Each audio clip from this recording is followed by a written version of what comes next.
எல்லாரும் எப்படி இருக்கீங்க? நல்லா இருக்கீங்களா? இப்போ ட்ரெண்டிங்கில் போய்க்கிட்டு இருக்க பன் தோசை எப்படி பண்ணுறதுன்னு பார்க்கலாம். அதுக்கு ஒரு பாத்திரத்தில் 1 கப்பு ரவை, அது கூட 1/2 கப்பு புளிக்காத தயிர், தேவையான அளவு உப்பு சேர்த்து, இதில் 1/4 கப் அளவுக்கு தண்ணி ஊற்றி மிக்ஸ் பண்ணி இது ஒரு 10 நிமிஷம் மூடி போட்டு மூடி வச்சிடலாம். இப்போ ஒரு பாத்திரத்தில் 1 டீஸ்பூன் எண்ணெய், கடுகு, உளுந்தம் பருப்பு, பொடியாக நறுக்கின வெங்காயம் 1 சேர்த்து, அது கூடயே 1 பச்சை மிளகாய் சேர்த்து இது நல்லா இதை வதக்கி எடுத்துடலாம்.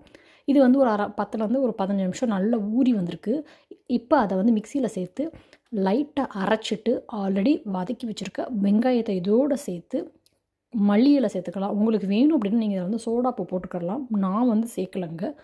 இப்போ ஒரு தாளிப்பு கரண்டியில் கொஞ்சமாக எண்ணெய் ஊற்றி நம்ம இந்த வெங்காயம், கொத்தமல்லி இதெல்லாம் போட்டிருந்த அந்த பேட்டரை வந்து எண்ணெய் வந்து ஒரு டீஸ்பூன் இருக்கிற இடத்துல 2 டீஸ்பூன் அளவுக்கு ஊற்றிக்கோங்க. அப்போ தான் நல்லா ஃப்ளஃபியாக வரும்.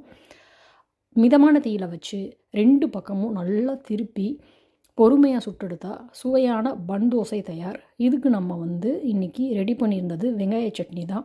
நல்ல காரமான சட்னி எல்லாமே இதுக்கு வந்து சூப்பராக இருக்கும். அவ்வளோ ஒரு ஃப்ளஃபியாக இருக்குது. பார்க்குறதுக்கு வந்து பார்த்திங்க அப்படின்னா நம்ம இந்த முட்டை வந்து நம்ம வந்து ரெடி பண்ணி வச்சுருப்போம்ல அந்த மாதிரி இருக்குது. முட்டை கறி தோசை மாதிரி இருக்குது பார்க்குறதுக்கு.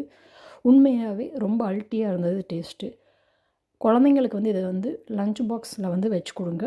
நல்லா விரும்பி சாப்பிடுவாங்க. பிரேக்ஃபாஸ்ட்டுக்கு ஒரு 10 மினிட்ஸில் மாவு இல்லாத சமயத்தில் இதை வந்து சுலபமாக செஞ்சு முடிச்சிடலாம்.